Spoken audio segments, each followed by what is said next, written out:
نحمدہ ونصلی ونسلم علی رسولہ الکریم اما بعد اعوذ باللہ السمیع العلیم من الشیطان الرجیم بسم اللہ الرحمن الرحیم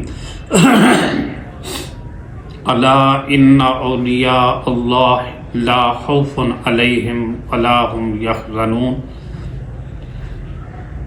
حضرات ذی وقار معزز سامعین، تمام قسم کی اعلیٰ تعریفات، تحمیدات و تمجیدات مالک کائنات کی ذات گرامی کے لیے لائق و زیبا ہیں کہ جس مالک الملک نے اکیلے ہی ساری کائنات کو پیدا کیا اور اکیلا ہی اس کائنات کا معبود و مسجود علام الغیوب ہے، اسی کی قدرت ہر جگہ موجود ہے۔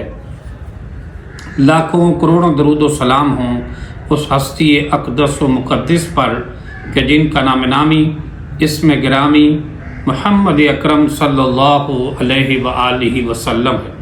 وہ ذات گرامی جن مالک کائنات نے اس کائنات کے اندر رحمت کائنات بنا کے مبعوث فرمایا۔ معزز ناظرین، آج کے مختصر سے بیان میں آپ کے سامنے ولی کی پہچان اور ولی کے اختیارات کے حوالے سے چند گزارشات پیش کریں گے۔ رب ذوالجلال ہمیں حق کو سچ بات کہنے کی توفیق عطا فرمائے۔ اصل بات یہ ہے کہ جب تک ہم اللہ کے قرآن پر غور نہیں کریں گے اور نبی پاک صلی اللہ علیہ وآلہ وسلم کی سنت و فرمان پر غور نہیں کریں گے، اس وقت تک ہم صراط مستقیم پر کما حق ہو نہیں چل سکتے۔ اصل بات ہے لفظ ولی اس آیت مبارکہ میں اللہ تعالیٰ نے جو بیان کیا، الا ان اولیاء اللہ، رب العالمین فرماتے ہیں الا ان اولیاء اللہ، بے شک جو اللہ کے دوست ہیں، خبردار، بے شک خبردار جو اللہ کے دوست ہیں، لا خوف علیہم ولا هم یحزنون، نہ ان پر کوئی خوف ہوگا نہ وہ غمگین ہوں گے۔ تو اصل بات یہ ہے کہ یہاں پر اللہ تعالیٰ نے لفظ اولیاء کا استعمال کیا۔ ولی کی جمع اولیاء ہے، اور جو ولی کا لفظ ہے یہ کئی معنوں کے اندر استعمال ہوا ہے۔ ولی کے معنی دوست ہوتے ہیں، ولی کے معنی صاحب ہوتے ہیں، ولی کے معنی کارساز ہوتے ہیں، ولی کے معنی وارث ہوتے ہیں۔ اور اس میں اللہ رب العالمین نے جہاں ولی کا لفظ استعمال کیا، اس مقام پر ولی دوست کے لیے استعمال ہوا۔ تو ولی تو ویسے اگر دیکھا جائے اللہ رب العالمین نے تو تمام ایمان والوں کو اپنا ولی قرار دیا ہے۔ ہمارے ذہنوں کے اندر ایک بات جو ہے وہ راسخ ہو چکی ہے کہ ہم نے کچھ مخصوص خاندانوں کو ہم نے ولایت کے لیے مختص کر لیا کہ جی فلاں بندہ ولی ہے، اور یہ اس کی لڑی جو ہے یہ ولیوں کی لڑی ہے۔ یہ بات نہیں ہے میرے بھائیوں، یہ جو ولایت ہے یہ منصوص من اللہ، کوئی ایسا عہدہ نہیں کہ جو اللہ رب العالمین نے جس طرح نبوت عطا کرتا ہے اللہ تعالیٰ، یہ ایک منصوص من اللہ، اور رب العالمین باقاعدہ ایک شخص کا انتخاب کرتے ہیں، ایک آدمی کا چناؤ کرتے ہیں۔ اللہ رب العالمین چنتے ہیں اپنے بندوں میں سے جس پہ اپنا فضل کرنا چاہتے ہیں، اسے مالک کائنات نبوت عطا کرتے ہیں۔ اور نبوت جو ہے جس شخص کو عطا کی گئی وہ اللہ کے فضل سے ہی عطا ہوتی ہے۔ یہ وہابی چیز ہے، یہ عطائی چیز ہے۔ اور رب العالمین پھر فرماتے ہیں کہ فلاں وقت شخص میرا نبی ہے، فلاں شخص میرا رسول ہے، اور اس کے سچے ہونے میں کوئی شک نہیں۔ لیکن جو ولایت ہے یہ نبوت کی طرح کوئی ایسا عہدہ نہیں، یہ ولایت ایک کسبی چیز ہے۔ کوئی بھی بندہ محنت کر کے، کوشش کر کے، عبادت کر کے، ریاضت کر کے تقوی و پرہیزگاری اختیار کر کے ولایت کے اس منصب پر فائز ہو سکتا ہے، یہ کسبی چیز ہے۔ اور نبوت جو ہے یہ وہابی چیز ہے، یہ عطا کی جاتی ہے اپنی محنت کے ذریعے سے۔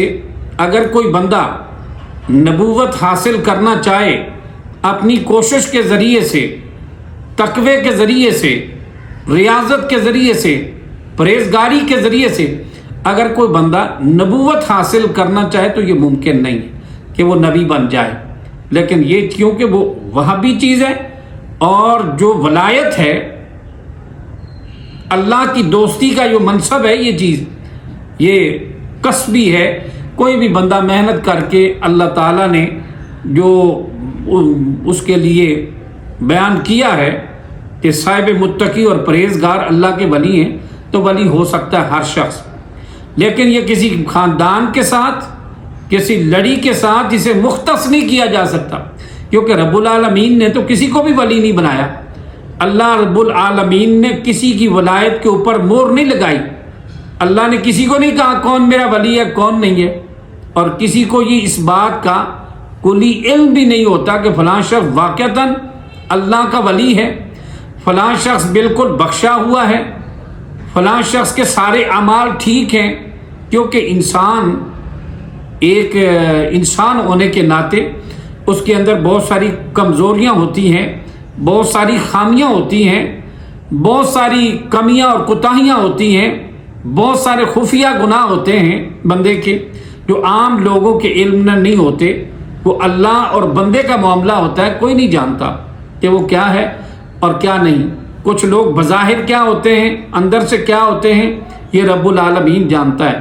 ہم کسی شخص کے بارے میں یہ نہیں کہہ سکتے دعوے کے ساتھ کہ جناب یہ اللہ کا ولی ہے اور یہ جنت میں چلا گیا، یہ بخشا ہوا ہے، یہ نہیں کہہ سکتے، سوائے ان لوگوں کے کہ جن کو تاجدار مدینہ صلی اللہ علیہ وسلم نے اپنے صحابہ میں سے جنہیں بشارتیں عطا فرمائی ہیں، یا اللہ رب العالمین نے قرآن مجید کے اندر جن لوگوں کا تذکرہ کیا ہے، تو وہ ان لوگوں کے علاوہ ہم کسی بندے کے لیے اس بات کا دعویٰ نہیں کر سکتے، کلیم نہیں کر سکتے کہ واقعہ وہ جنتی ہے اور ولی اللہ ہے۔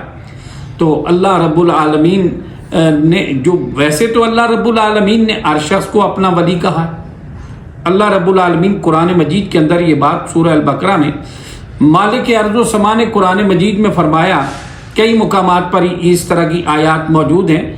اللہ رب العالمین فرماتے ہیں اللہ ولی الذین آمنوا یخرجہم من الظلمات الی النور، اللہ مومنوں کا ولی ہے، ان کو اندھیروں سے نکال کر روشنی میں لے آتا ہے۔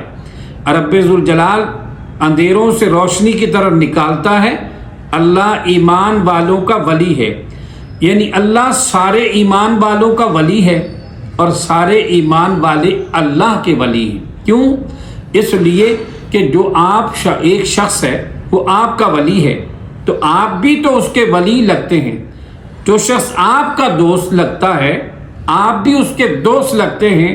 تو رب العالمین قرآن پاک کے اندر یہ بات ارشاد فرماتے ہیں، اللہ ولی الذین آمنوا، اللہ ولی الذین آمنوا، اللہ مومنوں کا ولی ہے جو ایمان لائے، اللہ ان کا ولی ہے۔ تو ظاہر بات ہے جب اللہ سارے ایمان والوں کا ولی ہے تو پھر سارے ایمان والے اللہ کے ولی ہیں۔ اللہ ایمان والوں کا دوست ہے تو سارے ایمان والے اللہ کے دوست ہیں۔ رب ذوالجلال نے یہ بات کہی تو اس سے پتہ چلا کہ سارے ولی، لیکن ان ولیوں میں سے اللہ رب العالمین نے اپنے قریب لوگوں کا ایک انعام بیان کیا کہ رب العالمین فرماتے ہیں جو خبردار جو میرے ولی ہیں نا، جو میرے دوست ہیں، لا خوف علیہم ولا ہم یحزنون، اللہ فرماتے ہیں نہ ان کا کوئی خوف ہوگا اور نہ وہ غم زدہ ہوں گے۔ یعنی اللہ رب العالمین نے بیان کر دیا کہ ان پر نہ کوئی خوف ہوگا نہ کوئی غم زدہ ہوں گے۔ اس موضوع پر بھی اللہ تعالیٰ نے بہت سارے مقامات پر دوسرے لوگوں کے بارے میں بھی کہا۔ اللہ رب العالمین فرماتے ہیں کہ میری طرف سے ہدایت آئے گی، اما یاتینکم منی فمن تبع ہدایا فلا خوف علیہم ولا ہم یحزنون۔ رب العالمین فرماتے ہیں کہ جب میری طرف سے ہدایت آئے گی جو میری طرف سے پیغام ہدایت آپ کی طرف آئے گا اور جو میری ہدایت کی پیروی کریں گے، فلا خوف علیہم ولا ہم یحزنون، ان پر نہ کوئی خوف ہوگا نہ وہ غم زدہ ہوں گے۔ کیوں؟ کہ انہوں نے اللہ رب العالمین کی ہدایت کی پیروی کی، جنہوں نے زندگی اللہ کے قرآن کے مطابق اور حبیب کبریا کی سنت و فرمان کے مطابق گزاری ہے، وہ لوگ جو ہیں وہ اللہ کے ولی ہیں۔ اور اللہ رب العالمین فرماتے ہیں ان پر کوئی خوف نہیں ہوگا۔ اور ولی کا جو معیار ہے، قرآن جو بیان کرتا ہے، مالک ارض و سما نے جو بیان کیا، اللہ فرماتے ہیں لوگوں، اور وہ شخص میرا ولی ہے، اس پر کوئی غم و خوف نہیں ہوگا، لا خوف علیہم ولا ہم یحزنون۔ اللہ فرماتے ہیں الذین آمنوا وکانوا یتقون، جو لوگ ایمان لائے اور پرہیزگار رہے، تقویٰ اور پرہیزگاری اختیار کرتے رہے، اور اسی پر ان کا خاتمہ ہوا، تو یہ لوگ کیا ہیں؟ اللہ فرماتے ہیں یہ اللہ کے ولی ہیں، ان پر نہ کوئی خوف ہوگا نہ کوئی ڈر ہوگا۔ اب یہاں پر یہ بات کہ ولی اللہ تو کہتے ہیں جی فلاں بندہ تو مانتا نہیں، یا اگر ہم کسی کو کہہ دیں اللہ کے ولی ایسے نہیں ہے، ایک بندے کو میں نے کہہ دیا جی اللہ کے ولی ایسے نہیں ہوتا، کہتا استغفر اللہ میں تو اللہ کا ولی ہوں، تو اللہ کا ولی نہیں بننا چاہتا تو اللہ کا دوست ہے، اللہ کا دوست نہیں بننا چاہتا تو اللہ کا دشمن ہے۔ ہم نے کہا تم اللہ کے دوست ہیں، دوست ہو۔ اور نبی پاک علیہ السلام کا بھی ارشاد گرامی ہے کہ جو محنتی ہے وہ اللہ کا دوست ہے، جو محنت کی کمائی کر کے کھاتا ہے۔ کائنات کے امام علیہ السلام نے فرمایا محنتی اللہ کا حبیب ہے، محنتی اللہ کا دوست ہے، محنتی اللہ کا ولی ہے، اگرچہ وہ کمر پہ بوجھ اٹھانے والا ہو، چاہے وہ جوتے پالش کرنے والا کیوں نہ ہو، اگر وہ حرام سے بچتا ہے، تقوی اختیار کرتا ہے، اللہ کے قرآن کے مطابق عمل کرتا ہے، نبی پاک علیہ السلام کی شریعت کے مطابق آسمانی ہدایت کا پیروکار ہے، تو اللہ فرماتے ہیں لا خوف علیہم ولا ہم یحزنون، ان کے اوپر نہ کوئی خوف ہوگا نہ وہ غم زدہ ہوں گے۔ کوئی بھی بندہ تو دین اسلام کی پیروی کرے، لیکن ہمارے ہاں جو معیار ولایت جو ہے وہ ٹشن ہے، کوئی کس طرح کر رہا ہے، کوئی کس طرح کر رہا ہے، کوئی شودہ بازی کر رہا ہے، کوئی کیسے کر رہا ہے، کوئی ننگا ہوتا ہے، بالکل گندا ہوتا ہے۔ تو جتنا زیادہ ننگا رہے، ہمارے انڈیا پاکستان کے اندر ہمارے بھائیوں کے ذہن میں یہ آتا ہے کہ یہ تو بڑا پہنچا ہوا ولی ہے، یہ بڑی پہنچی ہوئی شخصیت ہے، جتنا گندا رہے گا اتنا زیادہ اس کو ایک ولایت میں ہم کہتے ہیں اسے بڑا مقام ہے، اسے بڑا مرتبہ ہے۔ کچھ تو بیچارے ذہن سے معذور ہیں، وہ معذور سمجھے جائیں گے اللہ کے ہاں، کیونکہ دماغی توازن ٹھیک نہیں ہے، گندا بھی ہے، جیسے بھی ہے اس کو نہیں ہوش، پتہ نہیں ہے۔ ویسے جو اہل ایمان کا جو وتیرہ ہے، اہل ایمان کے لیے جس چیز کو رب العالمین نے تو ضروری قرار دیا، صفائی۔ نبی پاک صلی اللہ تعالیٰ علیہ وسلم نے فرمایا جو صفائی ہے وہ نصف ایمان ہے۔ تو ہم کہتے ہیں جتنا گندا رہے گا، گندگی کے اندر ولایت نہیں، ولایت تقوی کے اندر ہے، پرہیزگاری کے اندر ہے، اتباع شریعت کے اندر ہے۔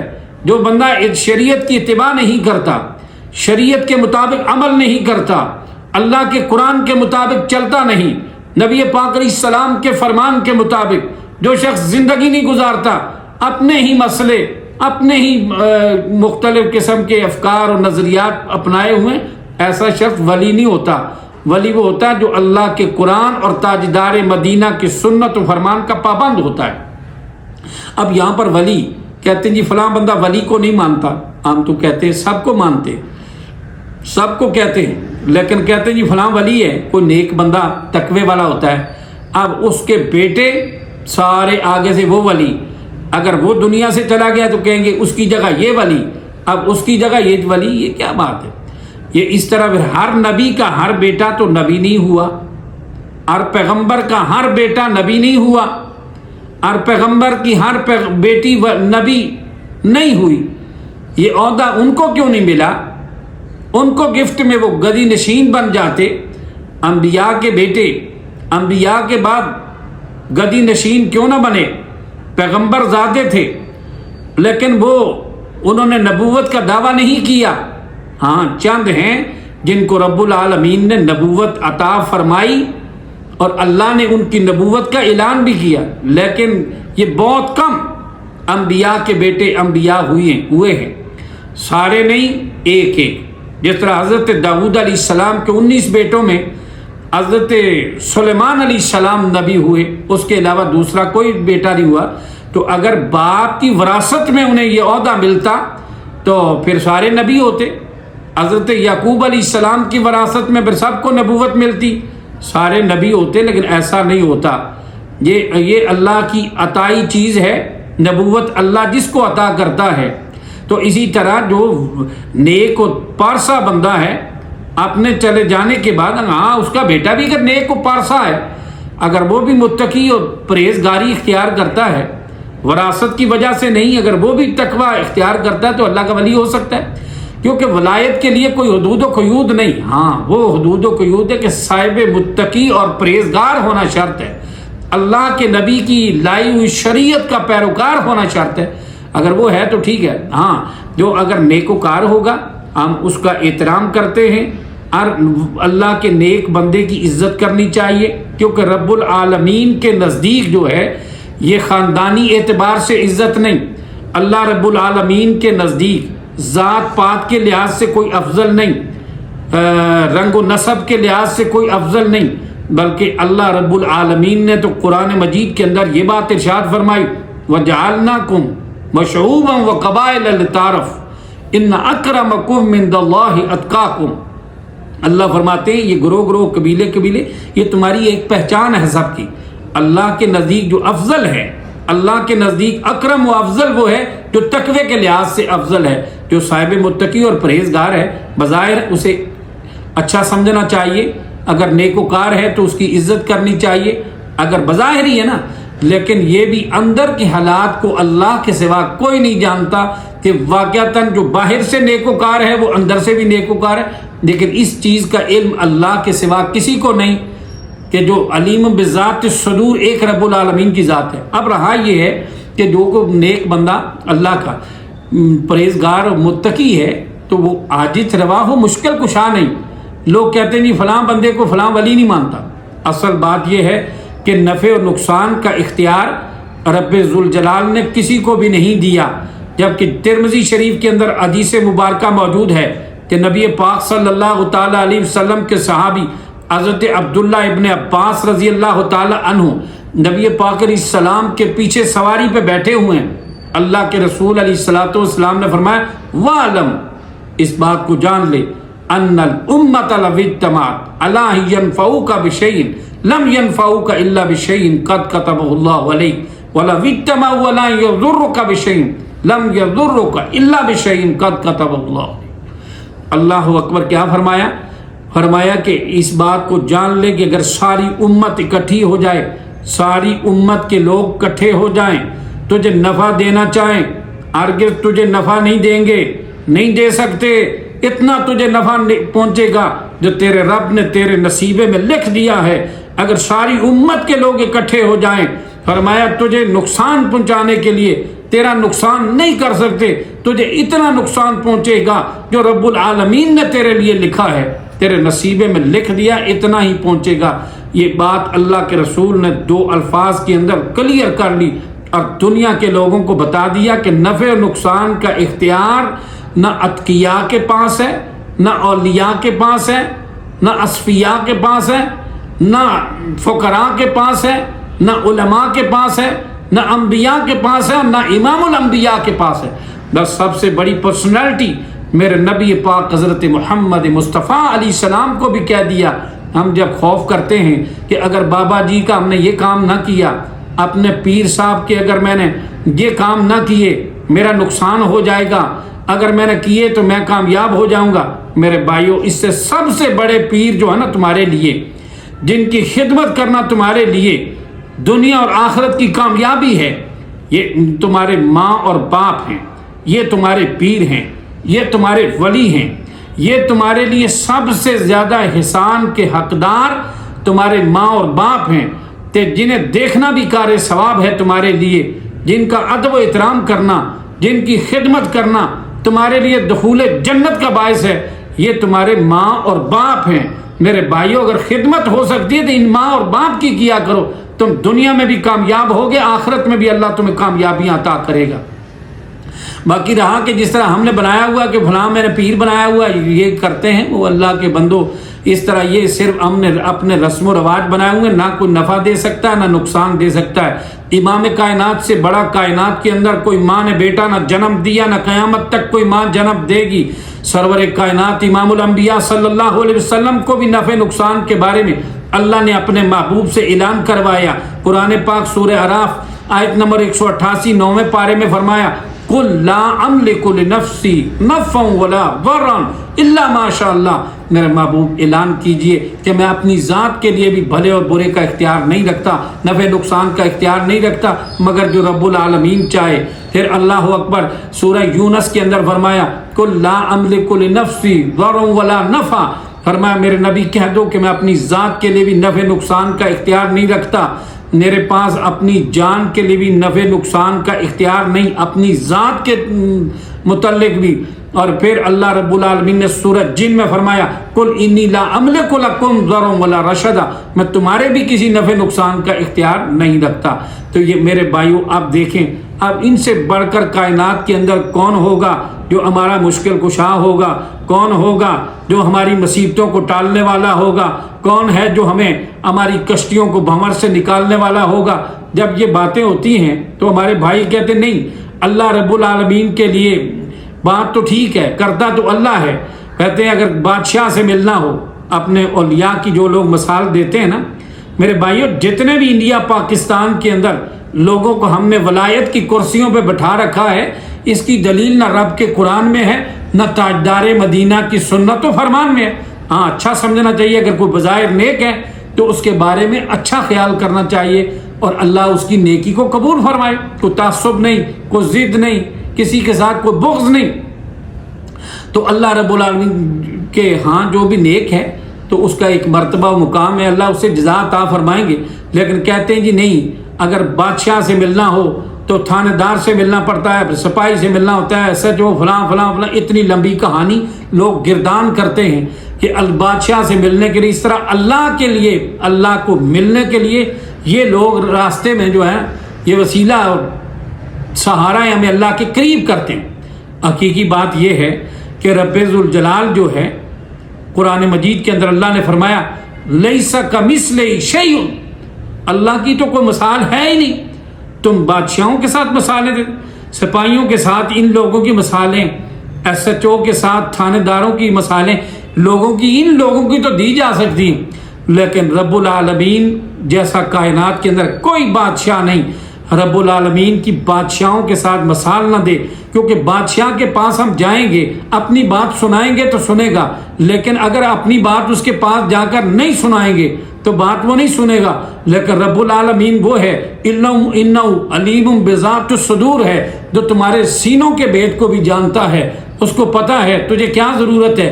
کہتے ہیں جی ہم ان سے تو نہیں مانتے، ہم کہتے ہیں کہ جی آپ اللہ کے مقرب بندے ہیں، ہماری آپ کے سامنے ہے، آپ اللہ کے سامنے اللہ کے قریب کرنے کا ہمارا ذریعہ ہے۔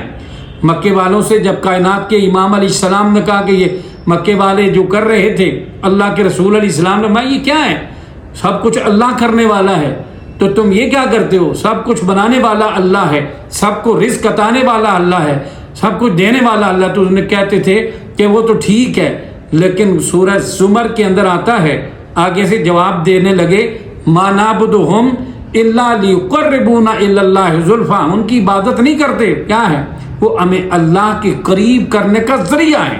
مکے والے بھی کہتے تھے کہ کرتا اللہ ہے، لیکن یہ اللہ کے قریب کرنے کا ذریعہ ہے ہمارے۔ اور پھر سورہ یونس کے اندر یہ بات موجود ہے، ان سے جب کہا گیا کہ یہ کیا ہیں تو کہتے ہیں شفعاؤنا عند اللہ، تو مکے والوں نے کہا یہ اللہ کے آگے ہمارے سفارشی ہیں، کرتا اللہ ہے لیکن یہ اللہ کے آگے ہمارے سفارشی ہیں، تو ہمیں اللہ کے قریب کرتے ہیں۔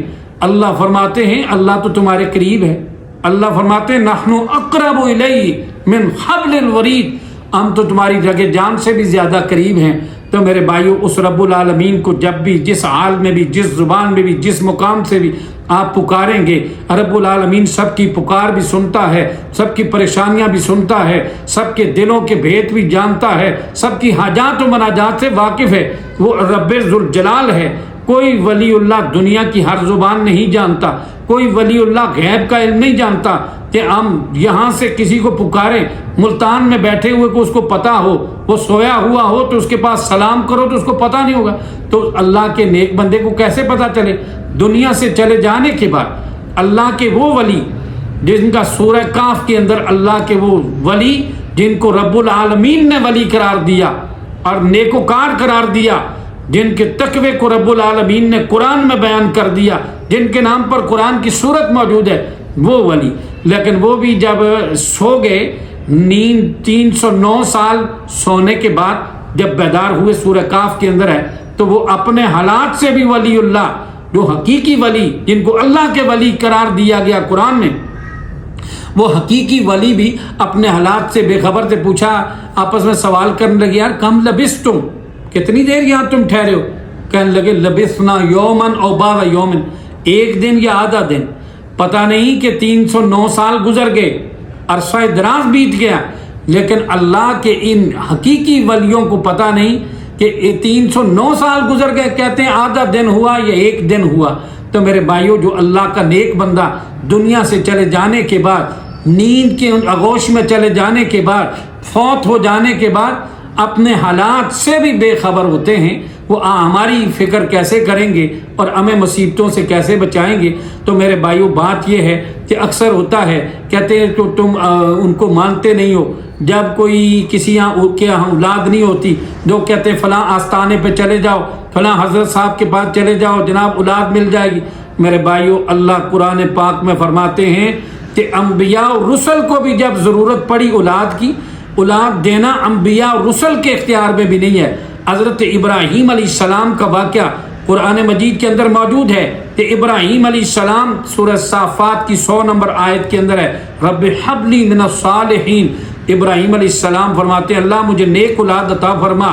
اس طرح قرآن مجید کے اندر سیدنا زکریہ علیہ السلام رب العزت کی بارگاہ میں کہتے ہیں رب ہب لی من لدنک ذریۃ طیبۃ انک السمیع الدعاء، اے اللہ مجھے اپنی طرف سے پاکیزہ اولاد عطا کر، بے شک تو ہی ہے دعاؤں کا سننے والا۔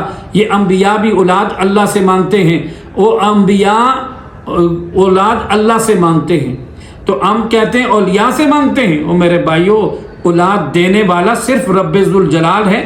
رب ذوالجلال نے اپنے کسی نیک بندے کو اس چیز کا اختیار نہیں دیا۔ انبیاء نے اولاد اللہ سے مانگی اور مانگ کر انبیاء نے بتا دیا ہم بھی اولاد اللہ سے مانگنے والے، اللہ دینے والا ہے۔ اللہ رب العالمین نے قرآن مجید کے اندر سورہ فاطر میں فرمایا یا ایھا الناس انتم الفقراء الی اللہ، اے لوگو تم سارے اللہ کے ہاں آگے فقیر ہو۔ اللہ جو ہے غنی ہے، تم سارے فقیر ہو۔ پوری کائنات کے انسانوں کو کہا کہ اللہ کے تم فقیر ہو۔ تو میرے بھائیوں، ہم فقیروں سے کیوں مانگے؟ ہم اس غنی سے مانگے، اس زندہ سے مانگے جو ہمیشہ زندہ ہے، جو ماں کے پیٹ کے اندر بھی ہماری پرورش کرنے والا، ہمیں رزق پہنچانے والا، سب کچھ دینے والا رب ذوالجلال ہے۔ ہمیں اسی ذات سے مانگنا چاہیے۔ اولاد دینا خدا کے اختیار میں ہے، اولاد دینا اولیاء کے اختیار میں نہیں، عرش والے الہ کے اختیار میں ہے۔ کیوں کہ قرآن پاک 25واں پارہ سورہ شورا کے اندر مالک ارض و سما فرماتے ہیں، اللہ فرماتے ہیں للہ ملک السماوات والارض یخلق ما یشاء یہب لمن یشاء اناثا ویہب لمن یشاء الذکور او یزوجہم ذکرانا واناثا ویجعل من یشاء عقیما انہ علیم قدیر۔ اللہ فرماتے ہیں یہ اللہ کے اختیار میں ہے، جو چاہے پیدا کرے۔ اختیار اولاد دینے کی حکومت اللہ کے پاس ہے۔ یخلق ما یشاء، وہ پیدا کرتا ہے جو چاہتا ہے، یہ پیدا کرے جو چاہے۔ یہب لمن یشاء اناثا، جسے چاہے بیٹیاں عطا کرے، ویہب لمن یشاء الذکور، جس کو چاہے بیٹے عطا کرے، جس کو چاہے بیٹیاں عطا کرے، اور یزوجہم ذکرانا واناثا، جس کو چاہے بیٹیاں بیٹے ملا کے عطا کرے۔ یجعل من یشاء حکیما، جسے چاہے اسے کچھ بھی عطا نہ کرے، انہ علیم قدیر، بے شک وہ جاننے والا قدرت رکھنے والا ہے۔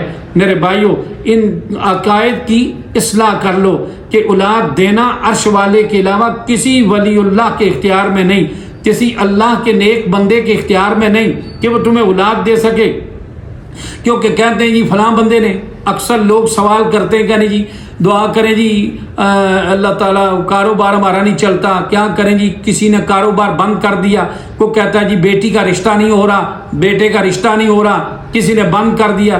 یہ بات یاد رکھیں، بند کوئی نہیں کر سکتا، یعنی اللہ اگر تمہاری بیٹی کا رشتہ، اللہ چاہتا ہے تمہاری بیٹی کا رشتہ ہو جائے لیکن بند کرنے والا نہیں کرنے دے رہا، وہ اللہ کے اوپر غالب ہے، اللہ کی طاقت کے اوپر وہ غالب آ گیا۔ اللہ چاہتا ہے کہ تیرا کاروبار چلے لیکن بند کرنے والا چاہتا نہ چلے، تو کیا یہ اللہ کی طاقت کے سامنے وہ غالب آ گیا؟ معاذ اللہ، اللہ اس کے سامنے مغلوب ہو گیا، اللہ رب العالمین کو اس نے کوئی کام کرنے ہی نہ دیا۔ اللہ رب العالمین کی قدر کرو میرے بھائیوں، ما قدر اللہ حق قدری، تو انہوں نے اللہ کی قدر نہیں کی جس طرح اللہ کی قدر کرنے کا حق ہے۔ یہ اس طرح کے عقائد و نظریات جو ہیں یہ غیر شرعی اور غیر اسلامی ہیں۔ ہمیں اللہ اور اس کے رسول کے فرمان کے مطابق جو بندہ چلنے والا ہے اس اللہ کے نیک بندے کا احترام کرنا چاہیے، اس کی عزت کرنی چاہیے۔